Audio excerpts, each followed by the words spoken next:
CashFlow Diary Podcast, episode 313. Welcome to yet another exciting episode of the CashFlow Diary Podcast, the podcast that teaches you insider tips, tactics, and strategies for creating leverage streams of cash flow into your life. Learn from top-performing entrepreneurs, business owners, investors, and thought leaders from across the globe as they share their secrets to success. Like what you learn on this and other CashFlow Diary podcast episodes? Go to learninvestingnow.com and sign up to receive powerful tips and information that will help you succeed as an entrepreneur and investor. Now, here's your host, investor, entrepreneur, business owner, educator, speaker, author, and master facilitator of Robert Kiyosaki's cash flow game, Jay Massey. All right, ladies and gentlemen, welcome to another episode of the CashFlow Diary Podcast. I'm your host, Jay Massey, and I'm glad that you are here today because we're going to talk about something that I'm going to say you're actually not even thinking about. Because I know the first time that I was introduced to this particular concept, I wasn't thinking about it. I didn't even know there was something I could do about it. But today, some of you are going to find the thing, the very vehicle that you need to go out there to increase your cash flow, build a bigger, better, better business. And most importantly, you're going to figure out how to possibly make a whole lot more money at the same time. So what we're going to talk about today, I'm going to let our guest tell you that, but I'm going to tell you about him.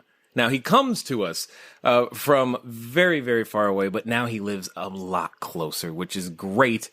And he is a wealth strategist, educator, financial freedom fighter. He also is the chief wealth strategist of Valhalla Wealth Financial. And you may actually already be familiar with him because of the Cashflow Ninja podcast. Now, who am I talking about? I'm talking about none other than MC Laubscher. And he's here to share with you because there's something I think this is interesting. You're going to learn how in the information age, we have the ability to do things that before would have been completely impossible because now he's going to talk about taking control of your own personal banking system, making it more efficient, an efficient cash flow management system for you for creating and building assets that provide streams of income. And I'm pretty excited to introduce you to MC Laubscher. You there? Jay, I'm honored to be on your show. Thanks so much for having me. You are quite welcome. I'm glad that you are here.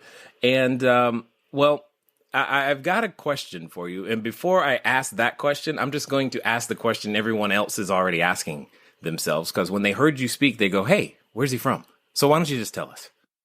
I'm originally from South Africa. So I grew up in a small holding outside of Stellenbosch, which is about 45 minutes from Cape Town, all the way on the southern tip of Africa. Now, should we give away a special prize for anyone who can pinpoint Stellenbosch on a map without looking like they knew before you said it? Do you think that's possible? That is possible. Yeah, no, it's the winelands over there. So that's where people go to eat good food, drink good wine. It's just beautiful surroundings and mountains and views from there. Got it. Excellent. So I've got to ask you the first question that I ask everybody, and it's very simple. Are you ready? Sure. All right. So I tend to look at today's entrepreneurs a lot like yesterday's superheroes.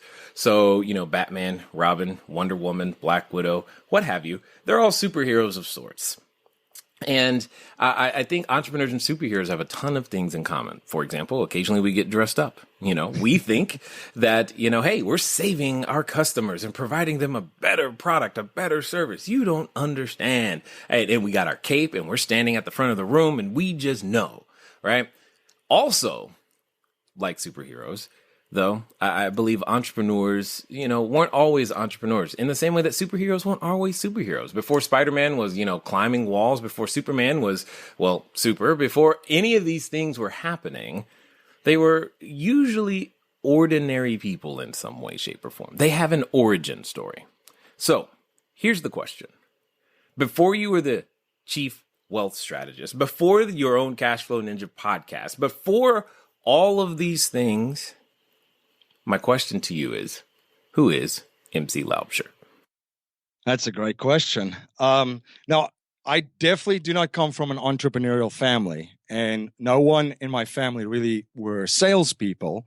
And as a matter of fact, I would say that I was really bad at sales as well. I probably couldn't sell a nice glass of cold water in the desert. Nice. But that said, I did, however, realize that I wasn't that natural at sales. And I also realized that it was a skill that can be learned. And I knew if I wanted to go into business for myself, I needed to know how to sell. And I think that's true whether you're doing face-to-face and interacting with people, or you're online writing effective copy. So inspired by some of the lessons I learned in Rich Dad, Poor Dad, I went into sales. As I've mentioned before, came from South Africa. I graduated university there, and then, grabbed a backpack, $500, suitcase, a sense of humor, and a sense of adventure. And I hopped around and traveled a little bit. I ended up in the United States, actually playing in a sports league over here, a national rugby league, for a while. And while I was pursuing that, I found my feet in real estate. I worked in real estate, and in pretty much every single facet of it, from doing maintenance and turning over apartments, to lease negotiations, to renting it out, to property management, bookkeeping, advertising, to eventually obtaining a real estate broker's license, and then being part of a acquisitions team in real estate, where we would go out and find multifamily unit buildings for a private investor. So I spent some time in the real estate industry. I spent some time in sales. And I will say that also, not being that natural at sales, I was never that natural being an entrepreneur either. But I realized that if I can find guys out there that was already successful in doing what I wanted to do and study them obsessively, maybe I could pick up a couple of tips from them.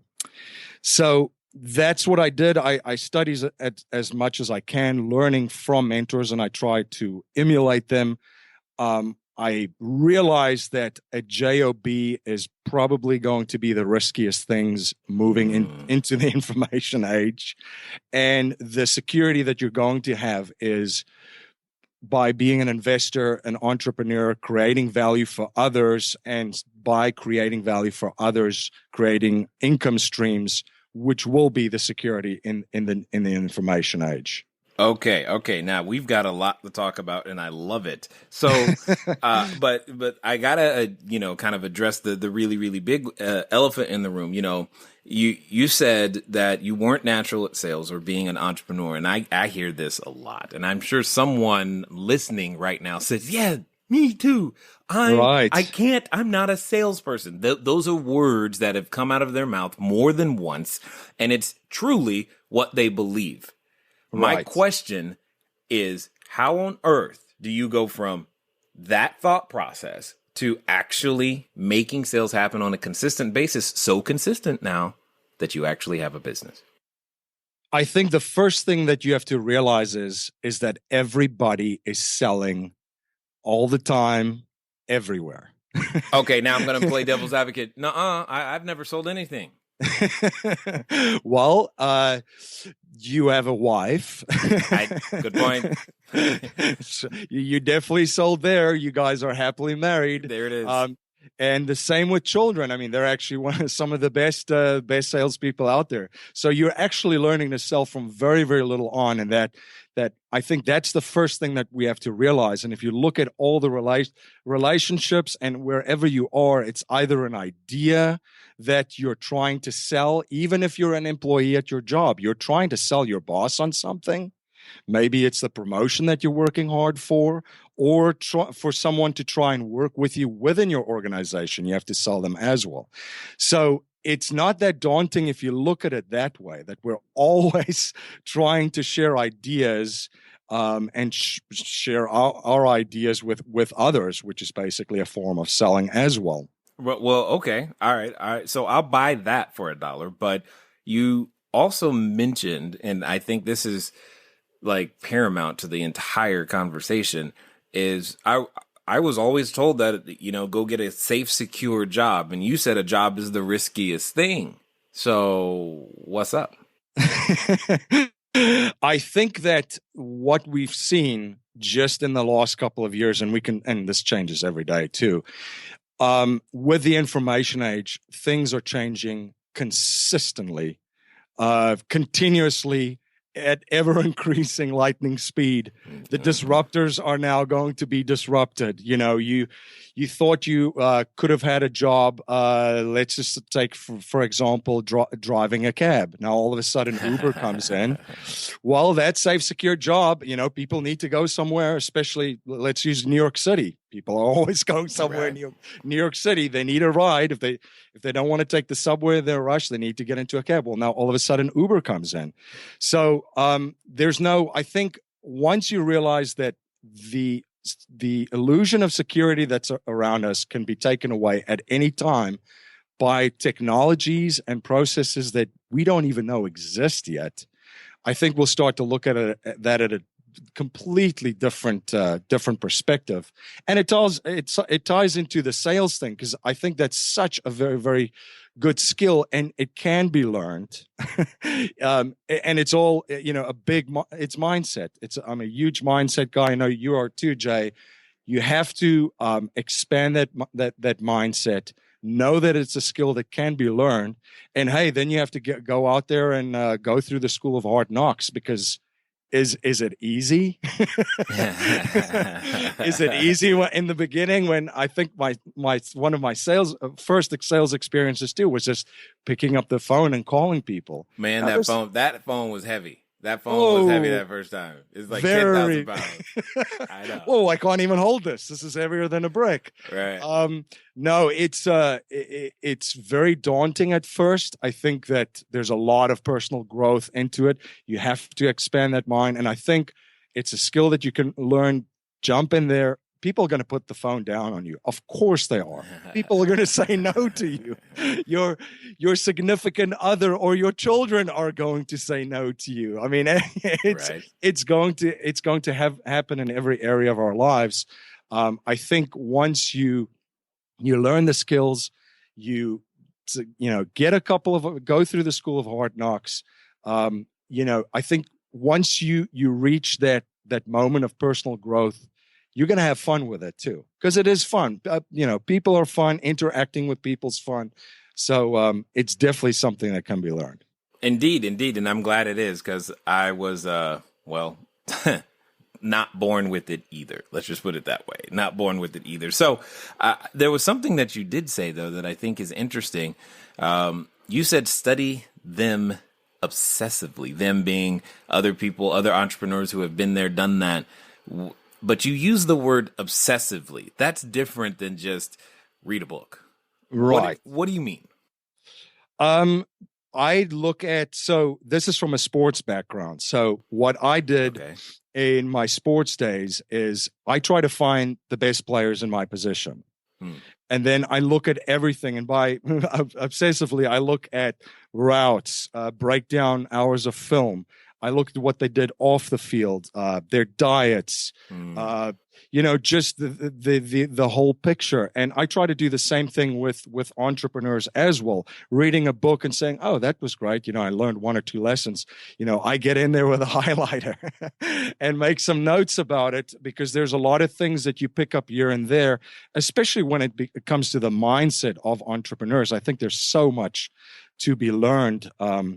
So I have a couple of entrepreneurs that I follow and that I study, and I try to learn as much as I can from them in all areas. So it's every day. I try to be a better person every single day than I was the day before in my business and relationships and just my personal development. So it's not a weekend thing where I just grab a magazine and say, "Oh, look at Elon Musk. He's up to some interesting things." I want to know what Elon's thinking, what his vision is, how big he's thinking, what inspired him to think that big, and then also just what is his vision? What is some of his goals? What are some of his benchmarks along those processes up until tactics?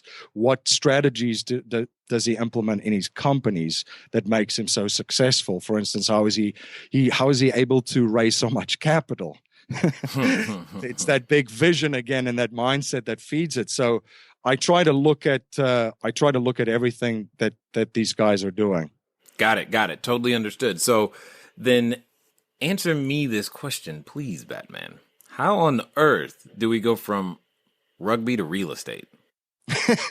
Yeah, I think real estate, it's interesting. The book, obviously. Is it like rugby? I mean, I've never played. I mean, I'm just wondering at this moment. I'm like looking for the crossover here. I tell you, there's no pads and helmets in real estate as well, just as in rugby. Got it. So, I finished Robert Kiyosaki's book, Rich Dad and Poor Dad, like many of your listeners, which expanded my thinking and my mindset. And obviously, real estate was, to an extent, a topic that came across in a couple of chapters in the book. So I looked at that. I really enjoyed looking at properties and real estate and analyzing it with the numbers. And you can be very creative, I think. So that kind of fed that side of my mind. And I purchased my first property actually in South Africa just when I graduated university. And as a young man full of energy and a lot of ambition, I say, wow, look at me. I read the book and studied and look at what, now I bought a place. Well, little did I realize school was about to begin. And it hasn't stopped. Right. I learn every day. So not just in real estate, but in all the other areas in my business and my podcast as well. So the real estate, the good thing about real estate was while I was traveling too, I can, if I'm in an airport or in different cities, I can still look at some properties in the morning in between team meetings, etc. So it was something that I was always interested in and looking at. Got it. Totally understood. Now, there was something that you said, and you said it really fast, which was good because that tells me how quickly, how much of a non-issue it was for you. But I know there's a number of people who are stuck. You specifically said that you enjoyed looking at the real estate. You enjoy, obviously, the flexibility of doing so, analyzing and looking at the numbers and being creative. And there's a lot of people who enjoy that too. The challenge is they get stuck there. You managed to get a property really quickly. Where did that come from? I think that that was part of the athlete mindset of you have to do. You can you can look at a training program so long, and then you have to get in the gym and actually go do it. But I'm afraid. What if it goes wrong and it's scary? Come on, MC, you got to help me. Yeah, and I would say to that is once you take a step and you take a leap of faith, whether it is in any investments, whether it's as an entrepreneur in real estate, will you be successful? Nobody knows. You don't really know. But I can tell you that the process and the development that you'll experience and the growth as a person is much more important than just that initially quick hit and result. Even if there's many successful people that I am privileged to work with and have met as well, and we talk about this too, how they all failed, and they failed fast, and some right away. And look at the first property that I purchased. I'll be the first to admit, boy, did I learn a lot of lessons. And did I take a couple of rugby tackles with that one. But you mean you just didn't buy it and the property just didn't make money hand over fist? You just didn't sit there and collect checks? That didn't happen for you? Mailbox money? What? What? The check just show up in the mailbox? Yeah. Oh man. No. Okay, got it. Totally understood. But that's one of the most important things to understand is that the lessons aren't really ever over. Now, because you finished university, and I know a number of individuals who feel like, well, I did college, I did university, I'm done learning. How do you think that mindset helps someone become an entrepreneur? Oh boy. Well, you're going to, especially in this day and age, that by the time you graduate university, and depending on the courses that you took, a lot of those knowledge that you gathered there is probably obsolete. I don't even think they are teaching podcast courses in marketing classes at certain universities. Right. So, especially in the information age, I think it was Alvin Toffler that said that the illiterate in the future will not be people that cannot read, but it will people that cannot unlearn and relearn new skills. So we're going to constantly have to update our personal development and skill set because it's going to become obsolete so much faster as we go further and further. I mean, the technologies that are coming out, it's just mind-blowing every single day that I look at it. So we're definitely going to have to be lifelong learners in the information age and constantly look at what skill sets do I need to acquire and get to provide more value for other people and be able to serve them, because that's the security that, in my opinion, that you will have moving forward in the information age. But I thought you were supposed to, become an entrepreneur and then suddenly, you get to sip fruity drinks on the beach all day. Take selfies on boats. Yeah, that's what's supposed to happen. That's it, right? Yeah. It doesn't quite work that way. And I think that there's definitely there's a lot of misinformation that set unrealistic expectations of it out here. It's not easy, and it definitely isn't for everyone. I think that it is like sales. It's a skill that you can learn, but you're gonna have to put in the hard yards and then some more. And, everybody becomes an overnight success, Jay. Yes, exactly. I am always telling my team, we're 4 years from being an overnight success. Don't worry. We're good. Exactly. Good. And that's funny that there's so many successful people that come out and they say, well, it took me about 22 years to become this overnight success. It's great. So just give or take. Yeah, yes, absolutely. Now, interestingly enough, though, you deal in an area where there's a ton of misinformation. But before we go there, I need to understand something, because oftentimes as an entrepreneur goes on their journey, they discover, hey, here's a problem I can solve. Here's a gift that I can bring to the world. Very similar to how a superhero discovers that, hey, I got a super ability. And then they have to make a choice. Am I going to use that for good, or am I going to use it for evil? And what I want to know is, how on earth did you discover, we'll call it superhero ability, and more importantly, why did you choose to do the things that you do today?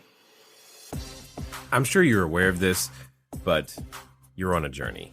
And just in case you've forgotten, you've been on this journey for quite some time, and I don't know what stage you're at, but my goal today is to help you continue on that journey. And I know it's something that you can do. One of the reasons I like asking that transformation question, if you will, is simply because I want you to hear that other people also have to go through the journey, and their first ideas weren't always the best. And this is also true for you. The first thing you try may not work at all, but that's okay. It doesn't really matter. What does matter is that you keep trying.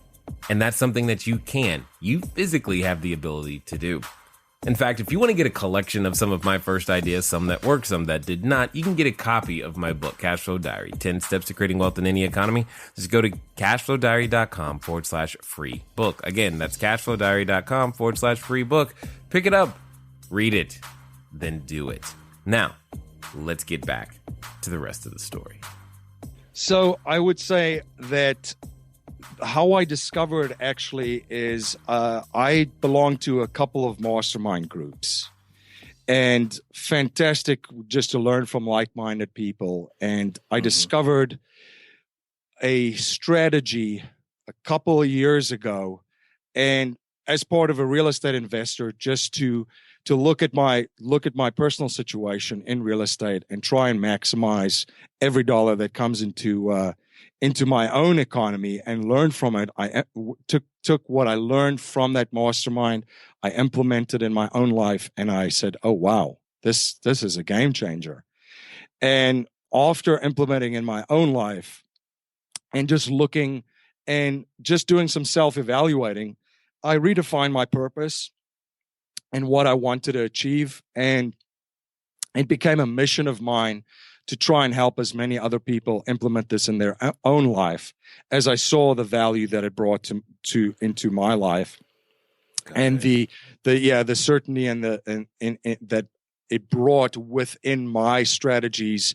And I wanted to go out and share that with as many people as I can. You said something that I think, two things that are very, very paramount for people to hear again, and I want to underscore, because I know somebody was, washing their dog or scratching their cat, and the kids yelled in the background, and they probably missed it. You mentioned that it became a mission, and that what you do has given you a certain level of certainty. And I like those two concepts. Let's talk about those two a little bit. Describe for everyone, if you will, a little bit about what it is that you actually do and how you discovered that what you now do actually has provided you and your family extra certainty, if you will, and how that turned into the mission that you currently now subscribe to.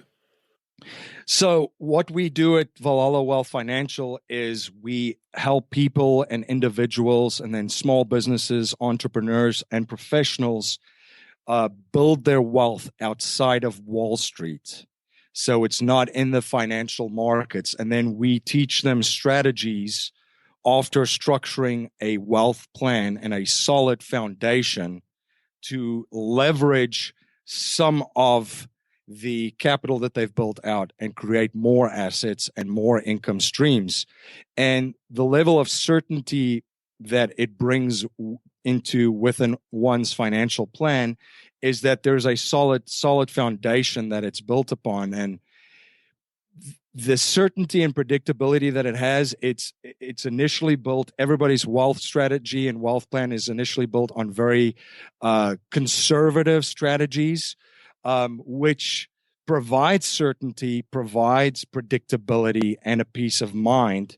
I look at a lot of information that's out there of how to actually structure wealth plans, and folks start right at the top of the pyramid, investing all of their money in qualified retirement plans, such as 401ks, IRAs, which is no certainty, no predictability, etc., and all the money that you can afford to lose, and it's not efficient as far as safety and control, and then also tax, fees, etc. That's where most of the people start. So, whoa, hold on. Go ahead. I see. Again, you keep saying small things that I don't think people are hearing it. So I got to stop you for a second. Did you just say that a 401k wasn't safe? I have no control and I'm taking ultimate risk. I just want to make sure I heard that correctly. Absolutely. And I think before I jump into that, I'll just say this too. Growing up in South Africa definitely contributed to the person that I am today. I look at things very, very critically. I evaluate it, I research it, and then I form my own opinion. Obviously, growing up in South Africa, during the apartheid regime as well, I was about 13, 14 years old. So that was if I look back, one of the biggest influences on my life, because from a young age, I really saw what was going on, which, where I am right now in my life, that's how I think and that's how I look at things. I look at things very, very critically. I do my own research and I form my own opinion. And when it came to building wealth, I followed the same approach. A lot of people invest in qualified retirement plans, as you said, where they do not have control over it. There's no way that they can influence any of the performance of those products that's in there. There's no safety. So there's probably some listeners listening to this that had brokers or financial advisors or planners that didn't put a stop loss on any of their portfolios during 2008 and 2009. That's because there's no risk management strategies involved in any of those plans. So markets go up, down, and sideways. They only work when they go up. And when they go sideways, the fees and the unfavorable tax treatment that these plans have kind of count against you. The other thing is, as far as from a tax planning standpoint, they're not efficient as folks can think what they are. So sorry, I'm hearing you chuckle when you say they're not as efficient, which I'll rephrase as he's trying to say it nicely. They're horrible is what he's really wanting to say, because they are, guys. And hopefully you're hearing what he's saying and understanding that there's something you can do about it. But more importantly, MC, we got to take a step back for a second, because you might have used a word or two or phrase. I understand them, but I want to make sure everyone else understands things like a stop loss, and more importantly, why a 401k doesn't have the ability to do that at all. Right. So when there's certain investors that have money managers managing their money, and obviously fund managers on Wall Street, when they trade in the markets, they can protect their downside with a stop loss, which is basically an order that you put into the markets where, for instance, hypothetically, so if the stock is at $10 and you don't want to lose more than $1 on that as part of your position, well, you can put a stop loss at 9. So when the stock actually goes down, you are out of that position at $9. Kind of like an insurance policy. Exactly. So they know how to manage their risk and have absolute downside protection. So within their models, they can structure their affairs, and it could get very, very intricate and complicated to actually do this with options. So it gets even a little bit more complicated than that. But I'll just say that there are strategies to protect yourself from when there's a turn. People in qualified retirement plans do not have access to those technologies and that management strategies. And then put another way, what he said is, this is how your 401k became a 201k. So that's correct. With that being said, describe for us some of the strategies and things that you guys do that help us, gain more of this control. Or specifically, I know for me, one of the things that intrigued me the first time I heard about this was the idea of what we could do with things like, say, our excess reserves and capital that was sitting on the side. So describe for us some of the strategies that you guys have over there at Valhalla to help us manage some of this downside and possibly even turn it into a positive. Right. So what we do is we establish a cash flow management system. And I'm going to use the word system here because professional investors focus on processes and systems and strategies. So they don't specifically just focus on products. So the product vehicle that is within the system that we teach is a specialized insurance policy structured with a chassis of dividend whole life insurance with a mutual insurance company. Now, I said that wealthy and professional investors focus on processes and systems, because usually when you say that, people get an eye roll initially. So let me explain why we use just whole life insurance for this cash flow management system that we create. The first thing is, the way that it's structured is there's a concept and a philosophy called the infinite banking concept, which was popularized by Mr. Nelson Nash. He wrote a book, Becoming Your Own Banker. And so the policy is structured with this philosophy as a backbone. So we use whole life insurance because the first thing is your money is liquid right away. And that is key for investors and even for in wealth planning to have access to your funds right away. If there's a family emergency, if you're a family, if there's a property that you like to purchase as a real estate investor, liquidity is really, really key. The second thing is your principal is guaranteed. So all the money that you put in there, the principal is guaranteed, and there's a guaranteed interest rate that is paid on the money that you put in there. Then as a policyholder in a mutual insurance company, you're also a shareholder of the company. And if these companies pay dividends to their shareholders, so when they're profitable, which these companies are, most mutual insurance companies, they're a lot different than stock companies that's listed in the stock market. Those companies are basically managed with short-term goals just to try and get the stock price up for their investors and stockholders. Mutual insurance companies have a very long-term management vision.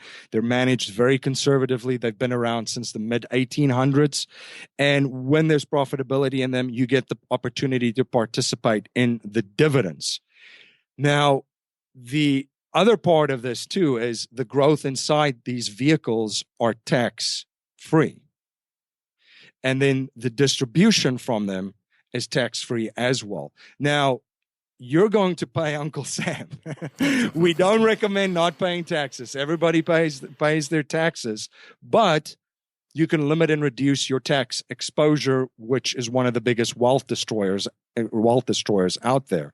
So we'd like to pay taxes on the seed, not the harvest. So inside of this, our tax growth is free, and then when we distribute it and take money out, that is free as well. This is a private contract between you and the insurance company as well. And as far as asset protection, which we live in a very litigious society, and moving into the future, it will be ever increasingly litigious. This offers asset protection in most states. So please check with your legal advisor on that or your asset protection attorney. But in most states, it does. So from where dovetails, really nicely with investments, especially real estate, is when you access your funds in a policy structured according to the infinite banking concept, and with a mutual insurance company, you borrow the funds from the general account of the insurance company. So you don't borrow, you don't borrow the funds from your own policy and plan like you would do with an IRA or a 401k. So outside of your plan, you're borrowing the funds from the mutual insurance company, and you actually pay them a competitive market rate for that. And I'll explain why this is a good thing in a second. You then can leverage that money and put it into real estate. Now that's fine. You've taken the money, you've invested it in real estate that produces cash flow for you if purchased correctly and managed correctly. But the powerful thing is the money inside of your policy grows as if it was never accessed. So hypothetically, if there's $100,000 in cash value that you've built up in this plan, and you take out $100,000 to use as a down payment or purchase a property, that $100,000 in your policy grows as if that money was never accessed. So it still gets the guaranteed interest rate. It still participates in dividends if the companies are profitable. And you've leveraged that money then to utilize in another area, whether to purchase a business, whether to invest in real estate, or whether to have as a reserve account. So there's different ways of doing this. Obviously, you can use this for investments. You can use this as your financial foundation because you know exactly what's going to be in this plan 5 years from now, 10 years from now, 15 years from now. So it makes planning a lot easier. I usually say if you don't know what you have as far as your assets in 5 to 10 to 15 to 20 years. That's guaranteed. It's not a plan, it's a guess. So that provides a nice, predictable plan for families with a reserve account to access at any time. If there's emergencies, you can use it. Actually, we do a lot of college planning in our firm. For college planning, for instance, when you apply for financial aid, this does not count as an asset under the FSA, which they look at to award financial aid to students. So there's different strategies that we teach around that, of how to save for college. There's different strategies that we teach around how to utilize for real estate investing, and then also how to acquire businesses as well. So, the rich dad philosophy, which I know you appreciate, you want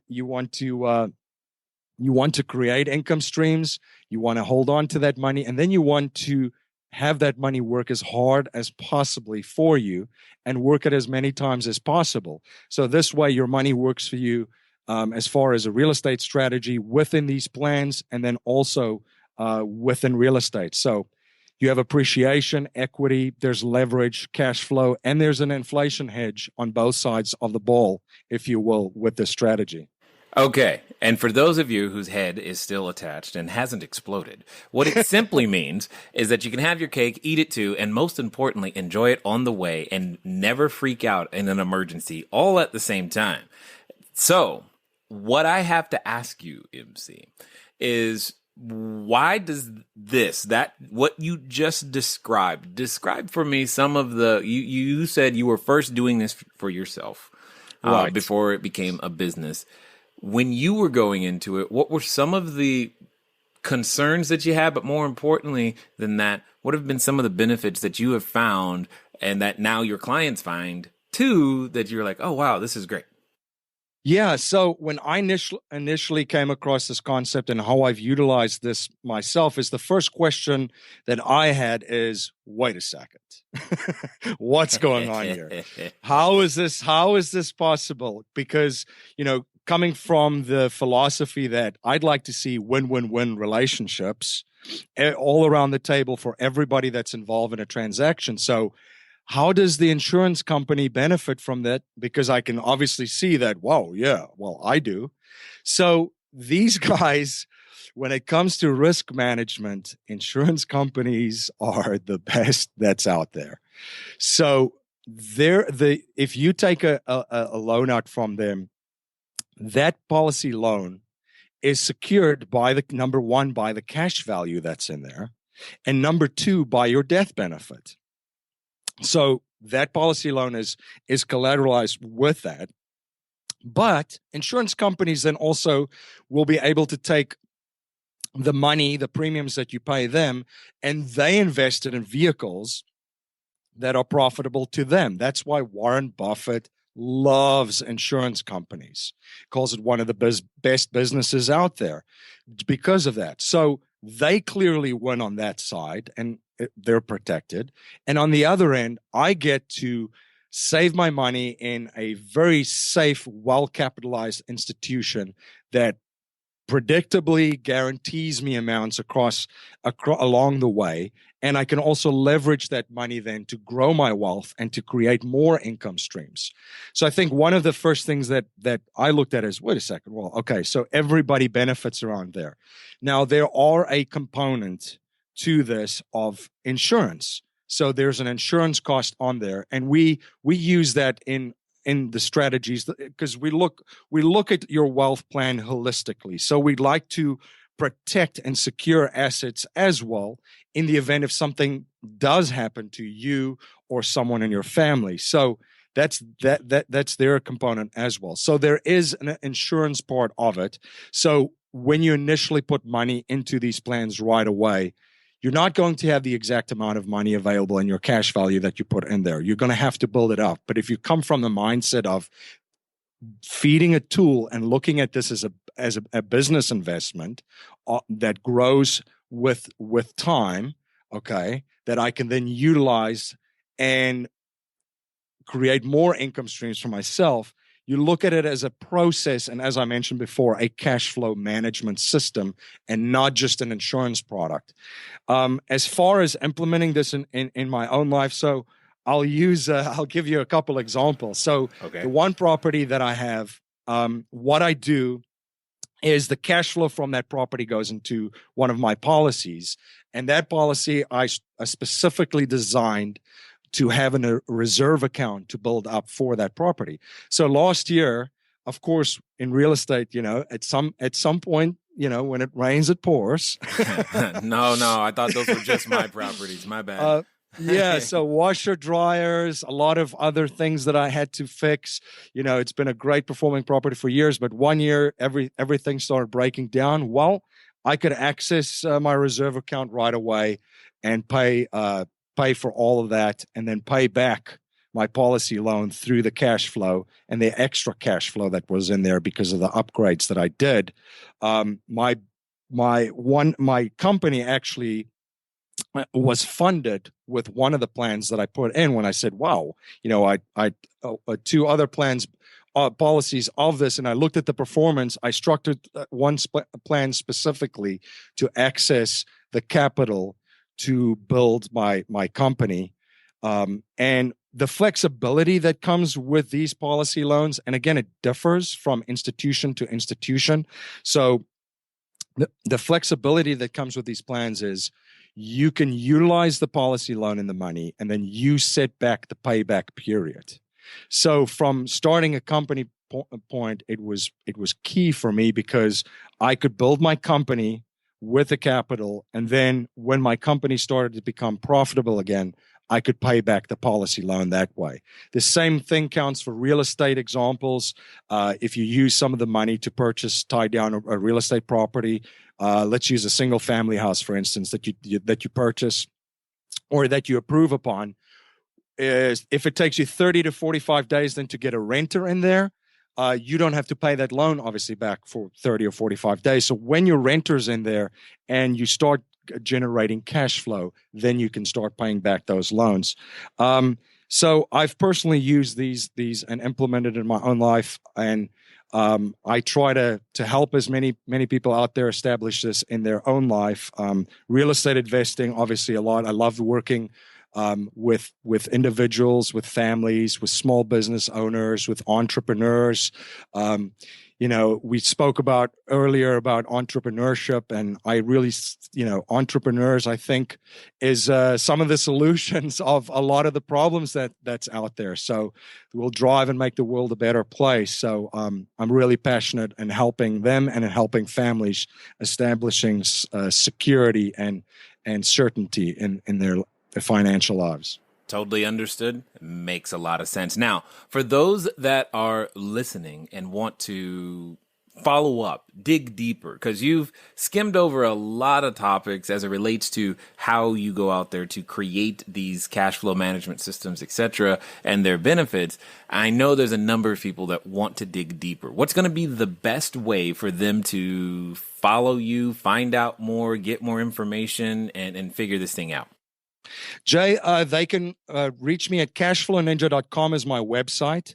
And then for your listeners, if they can email me at info@cashflowninja.com, and they can request a book. I'll make a free book available to everybody that's interested in this. I'll ship you a copy of Mr. Nelson Nash's book, Becoming Your Own Banker.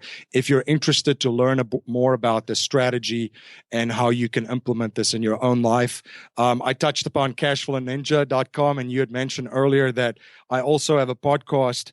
One of the reasons that I created that podcast, that my mission was is to bring as many guests on there to share ideas of how to create those income streams, because here I have this infrastructure to capture your wealth and leverage it and establish a cash management system for yourself and your business.